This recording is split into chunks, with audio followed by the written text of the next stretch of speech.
स्वागत है आपका एक महत्वपूर्ण वीडियो में। तो फाइनली 13 अक्टूबर 2025 को government of India ministry of defence केंद्रीय सैनिक बोर्ड के द्वारा एक महत्वपूर्ण लेटर जारी किया गया है, जिसमें कि रक्षा मंत्री एक्सिसमैन वेलफेयर फंड के तहत ऑनलाइन के माध्यम से जो केंद्रीय सैनिक बोर्ड के ऑफिशियल वेबसाइट के थ्रू अप्लाई किए जाते हैं, जो वेलफेयर स्कीम्स हैं उनकी कट ऑफ डेट के बारे में बताया गया है। जैसे कि हम सब जानते हैं, केंद्रीय सैनिक बोर्ड की जो ऑफिशियल वेबसाइट है कुछ दिनों से अंडर मेंटेनेंस पे थी और उस टाइम जिनका भी जो कट ऑफ डेट था उसको यहाँ पे एक्सटेंड किया गया है, उसके बारे में यहाँ डिटेल्स जानकारी दी गई है। All Rajya Sainik board are requested to intimate Zila Sainik board in their area of jurisdiction to inform all ESM to adhere to timeline for submission of online applications as per under mentioned schedule। जितने भी राज्य Sainik board हैं उनको अपने जिला Sainik board में inform करना चाहिए। जो भी ESM है ऑनलाइन एप्लीकेशन की जो डेट है उसके बारे में, शेड्यूल के बारे में बताना चाहिए। और यहाँ पर शेड्यूल के बारे में बताया गया है। यहाँ पे सबसे पहले है ग्रांट, उसके बाद है फाइनेंशियल ईयर का डिटेल्स दिया गया है, लास्ट डेट अप्लाई करने की कब तक रखी गई उसके बारे में बताया गया है। तो सबसे पहले है प्यूनरी इनिशियल फाइनेंशियल ईयर 2025-26 के लिए अप्लाई करने के लिए 1 अक्टूबर 2025 से शुरू हो गया और 31 मार्च 2026 इसकी डेट रखी गई है। दूसरा है रिन्यूअल ऑफ प्यूनरी फाइनेंशियल ईयर 2025-26 के लिए यहाँ पे बताया गया है कि eligible applicants whose applications were initially sanctioned in financial year 2023-24 or earlier and who failed to submit their renewal applications within the specified period due to the upgradation of website may apply for renewal until 30 November 2025 for financial year 2024-25। यहाँ पे बताया गया है कि जिनके आवेदन शुरू में वित्तीय वर्ष 2023-24 या उससे पहले स्वीकृत किए गए थे और जो वेबसाइट की अपग्रेडेशन के कारण निर्धारित अवधि के भीतर अपना नवीनीकरण आवेदन जमा करने में विफल रहे हैं, वे वित्तीय वर्ष 2024-25 के लिए 30 नवंबर 2025 तक नवीनीकरण के लिए आवेदन कर सकते हैं। दूसरा जो यहाँ पे मेंशन किया गया इनके द्वारा कि applications whose applicants were initially sanction in financial year 2024-25 और earlier must submit their renewal applications between 1 January 2025 to 31 March 2026। यहाँ पे बताया गया जिनके आवेदन शुरू में वित्तीय वर्ष 2024-25 या उससे पहले स्वीकार किए गए थे उन्हें वित्तीय वर्ष 2025-26 के लिए अपना नवीनीकरण आवेदन 1 दिसंबर 2025 से 31 मार्च 2026 के बीच में जमा करना होगा। नेक्स्ट है कि मैरिज ग्रांट। जैसे कि हम सब जानते हैं, दो लड़कियों की मैरिज के लिए यहाँ पर अमाउंट दिया जाता है। 50,000 रुपये एक लड़की की शादी के लिए दिया जाता है। अभी 1 लाख रुपए एक लड़की की शादी के लिए बढ़ करके हो गया है। यहाँ पे बताया गया कि eligible applicant whose last date of submission falls between 25 March 2025 to 20 October 2025 due to upgradation of website may submit their applications during the extended period from 21 October 2025 to 31 March 2026। यानी कि जिनके आवेदन जमा करने की अंतिम तिथि वेबसाइट की अपग्रेडेशन के कारण 25 मार्च 2025 और 20 अक्टूबर 2025 के बीच में आती है, वह 21 अक्टूबर 2025 से लेके 31 मार्च 2026 की जो डेट है उसमें जमा कर सकते हैं। नेक्स्ट है कि applications will not be accepted beyond 180 days from the date of solemnization of marriage solemnized after 31 March 2026। यानी कि 31 मार्च 2026 के बाद हुए विवाहों के लिए विवाह के 180 दिनों के बाद आवेदन स्वीकार नहीं किए जाएंगे। अभी एजुकेशन जो ग्रांट है उसके लिए एकेडमिक ईयर 2024-25 क्लास 1 से लेकर ग्रेजुएशन तक यहाँ पे पैसा दिया जाता है, BA, BCom, BSc। और इसके लिए जो भी अप्लाई करना चाहते हैं वहाँ 31 मार्च 2026 तक अप्लाई कर सकते हैं एकेडमिक ईयर 2024-25 के लिए, जो कि फाइनेंशियल ईयर 2025-26 के लिए होगा। अब मेडिकल ग्रांट की बात की जाए तो date of discharge from hospital और डेट ऑफ लास्ट प्रिस्क्रिप्शन, यानी कि मेडिकल जो ग्रांट है अस्पताल से डिस्चार्ज की तिथि या फिर अंतिम जो डॉक्टर साहब के द्वारा प्रिस्क्रिप्शन लिखा जाता है उसकी लास्ट डेट। यहाँ पे बताया गया इसके बारे में डेट लास्ट जमा करने की कि सी पैरा 1 का सी का 1 आपको यहाँ पे देखना होगा।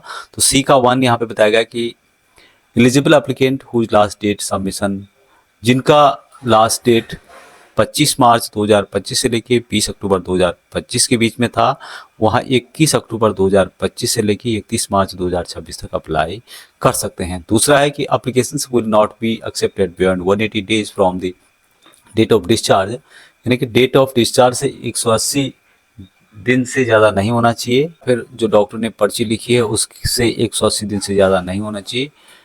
यहाँ पर जो भी 31 मार्च 2026 के बाद उत्पन्न होने वाले मामलों के लिए ये मेंशन किया गया है। 100% जो डिसेबल चाइल्ड है इनिशियल उनके लिए नो टाइम लिमिट है। करंट फाइनेंशियल ईयर 1 अप्रैल से लेके 31 मार्च तक आप साल के अंतर्गत भी जमा कर सकते हैं। Renewal of 100% disabled child financial year 2025-26 के लिए यहाँ पे बताया गया कि आपको यहाँ पर बी का फर्स्ट और सेकेंड देखना है। तो बी का जो फर्स्ट और सेकेंड है वो यहाँ पे मेंशन किया गया है। जिस तरह से रिन्यूअल का था पैनल जो पेनोरी ग्रांट है उसी तरह से यहाँ पे इसके बारे में बताया गया। तो नेक्स्ट है orphan initial date of death of last alive parent, यानी कि अंतिम जीवित माता पिता की मृत्यु की तिथि। इसके लिए भी कोई टाइम लिमिट नहीं है। यहाँ पे फाइनेंशियल ईयर आप कभी भी 1 अप्रैल से लेके 31 मार्च तक जमा कर सकते हैं। रिन्यूअल ऑफ ऑर्फन, इसके लिए भी पैरा बी का फर्स्ट और सेकंड है। तो पैरा बी का जो फर्स्ट और सेकंड है वो यहाँ पे देख सकते हैं। जिस तरह की रिन्यूअल ऑफ पेनरी ग्रांट का था उसी तरह से ये भी यहाँ पर मेंशन किया गया, आप यहाँ पे पढ़ सकते हैं। अभी जो यहाँ पे वोकेशनल ट्रेनिंग है, date of completion of vocational course, यानी कि व्यावसायिक पाठ्यक्रम पूरा होने की तिथि। सी पैरा 1 और सी का जो फर्स्ट है उसमें इसके बारे में बताया गया है। सी का फर्स्ट में क्या है, जिसमें कि बताया गया है कि आपका जो एप्लीकेशन है 25 मार्च से लेके 20 अक्टूबर 2025 तक जो एप्लीकेशन का टाइम यहाँ पे रहा है उसके कारण डिस्टर्ब हुआ है। तो आप 21 अक्टूबर 2025 से लेके 31 मार्च 2026 तक अप्लाई कर सकते हैं। दूसरा है कि application will not be accepted beyond 180 days from the date of completion of the course completed after 31 March 2026, यानी कि 31 मार्च 2026 के बाद हुए पूरे पाठ्यक्रम या कोर्स के लिए कोर्स पूरा होने की तिथि से 180 दिनों के बाद आवेदन स्वीकार नहीं किए जाएंगे। सीरियस डिजीज 1 टाइम इसके लिए जो दिया जाता है, date of discharge from the hospital, जो हॉस्पिटल का डिस्चार्ज डेट है वो, या फिर जो डॉक्टर का लास्ट पर्ची की डेट है वो, इसके बारे में भी सी का फर्स्ट दिया गया है, उसको आप पढ़ सकते हैं।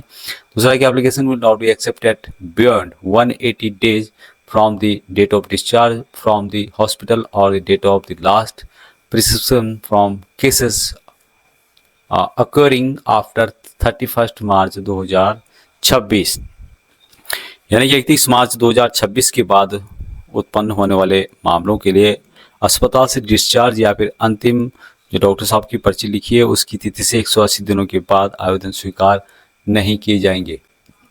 सब्सिडी होम लोन 1 टाइम जो दिया जाता है, इसके लिए date of sanction of loan by bank, जो बैंक ने सैंक्शन करने की हुई है उस डेट को यहाँ पर उस डेट से, इसके भी पैरा सी के अंतर्गत एक में बताया गया है। दूसरा है कि एप्लीकेशन 180 दिनों के बाद स्वीकार नहीं किए जाएंगे। 31 मार्च 2026 के बाद जो प्रारंभिक स्वीकार्य मामलों के लिए ऋण स्वीकृति तिथि से 180 दिनों के बाद स्वीकार नहीं किए जाएंगे। नेक्स्ट है कि इंडोर्समेंट ऑफ रिकमेंडेड अमाउंट, जिला सैनिक बोर्ड राजस्थान सैनिक board staff processing online applications of ESM will mention the specific amount recommended to be paid to the ESM applications as per rules in book and comment box provided in the bottom of the online form for the following schemes। तो जितनी भी यहाँ पे ये scheme है इसके बारे में बताया गया है कि जिला सैनिक बोर्ड राजस्थान सैनिक बोर्ड के कर्मचारी ESM के ऑनलाइन आवेदनों को भरते समय उनको यहाँ पर जो प्रोसेसिंग होता है उसके समय इससे रिलेटेड जो फॉर्म के निचले भाग में जो कमेंट बॉक्स होता है, कमेंट जो बॉक्स होता है उसमें जो भी अमाउंट होती है नियमों के अनुसार भुगतान की जाने वाली जो विशिष्ट राशि है उसका उल्लेख यहाँ पर करेंगे। नेक्स्ट पॉइंट है कि processing of time barred application are Zila Sainik board user and जिला Sainik board admin and RSB राज्य Sainik board users and Rajya Sainik board admin में please to be instructed to process only those applications that are not time barred as per above mentioned rates. Time barred applications are to be rejected by जिला Sainik board and Rajya Sainik board, यानी कि सभी जिला Sainik board और राज्य Sainik board व्यवस्थापक और जो भी यहाँ पे स्टाफ हैं सभी को यहाँ निर्देश दिया जाता है कि वे केवल उन्हीं आवेदनों को प्रोसेसिंग करें जो उपयुक्त तिथियों के अनुसार समय बाधित नहीं है, टाइम बेयर्ड नहीं है।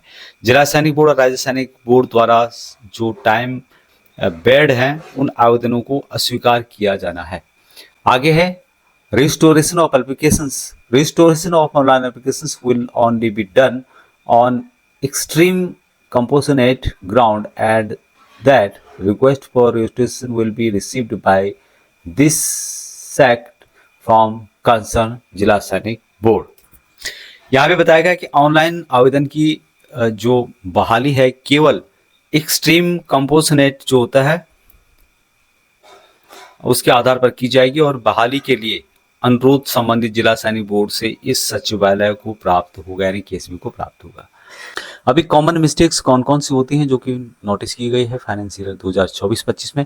सबसे पहले कि service number and name, ESM का जो सर्विस नंबर है, नेम है, वहाँ मैच नहीं हो रहा है डिस्चार्ज बुक से, कहीं ना कहीं उसमें स्पेलिंग मिस्टेक है, टाइटल है, इस तरह से कुछ ना कुछ उसमें मिस्टेक्स हैं।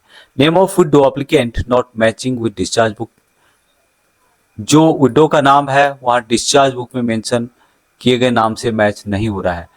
Name of ward not matching with either discharge book और मार्कशीट और either scheme specified supporting document uploaded, जो वार्ड का नाम है वहाँ या तो डिस्चार्ज बुक में या फिर मार्कशीट में या फिर जो स्पेसिफिक डॉक्यूमेंट है सपोर्टिंग डॉक्यूमेंट उनमें कहीं ना कहीं मैच नहीं हो रहा है।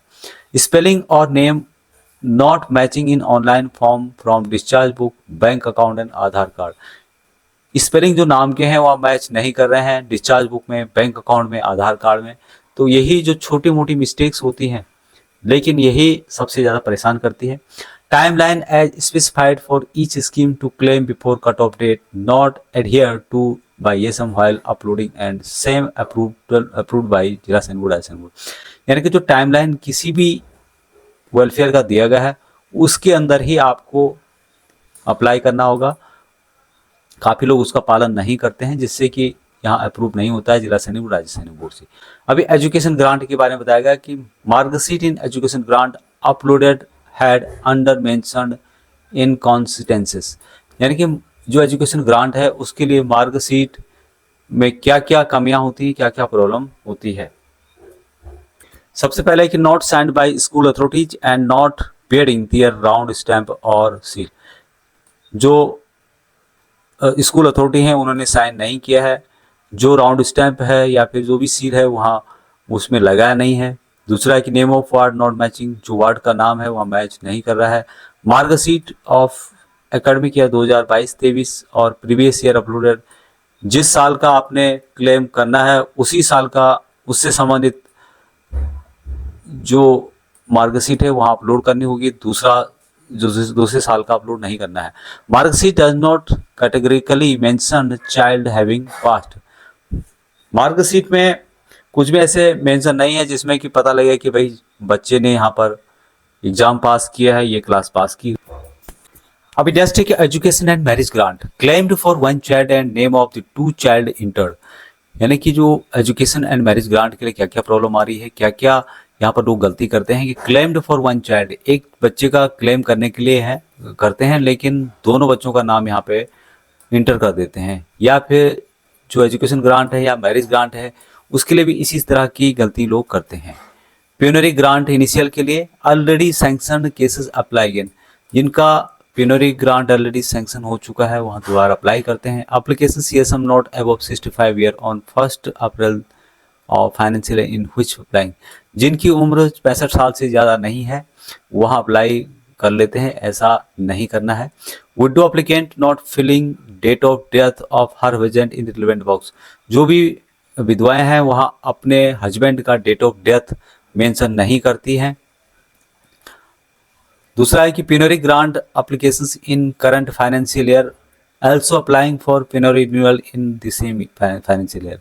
जो पेनोरी ग्रांट के लिए यहाँ पर अप्लाई करते हैं करंट फाइनेंशियल ईयर में, वहाँ सेम उसी के लिए रिन्यूअल के लिए अप्लाई कर लेते हैं। नेक्स्ट है कि पेनोरी रिन्यूअल या फिर ऑर्फन रिन्यूअल या फिर 100% डिसेबल चाइल्ड रिन्यूअल के लिए क्या क्या गलती करते हैं। Life certificate being forward to KSP through डाक after uploading the same online. यानी कि लाइफ सर्टिफिकेट को ऑनलाइन अपलोड करने के बाद डाक द्वारा केएसबी को भेजा जा रहा है, बिल्कुल गलत है। दूसरा है life certificate being forward to KSB instant of uploading the same online. यानी कि लाइफ सर्टिफिकेट को ऑनलाइन अपलोड करने की बजाय केएसबी को भेज देते हैं। Life certificate not uploaded online within prescribed period 1 December to 31 March of current financial year. यानी कि लाइफ सर्टिफिकेट को निर्धारित अवधि यानी कि वर्तमान वित्तीय वर्ष 1 दिसंबर से लेकर 31 मार्च के बीच ऑनलाइन अपलोड नहीं किया गया है। लास्ट में है कि life certificate to be signed between 1 December to 31 March of financial year. Life certificate को निर्धारित अवधि यानी कि वर्तमान वित्तीय वर्ष के 1 दिसंबर से लेकर 31 मार्च के बीच ऑनलाइन अपलोड नहीं किया गया है। लास्ट में है कि proper format not used for life certificate format is available in KSB website and respective जिला सैनिक बोर्ड। जो प्रॉपर इससे संबंधित प्रारूप है लाइफ सर्टिफिकेट के लिए उचित प्रारूप या उपयोग नहीं किया गया है। प्रारूप केएसबी वेबसाइट और संबंधित जो जिला सैनिक बोर्ड है वहाँ पर आपको उपलब्ध है। All schemes where build are uploaded, इसके बारे में यहाँ पे बताया गया है जो कि आप पढ़ सकते हैं।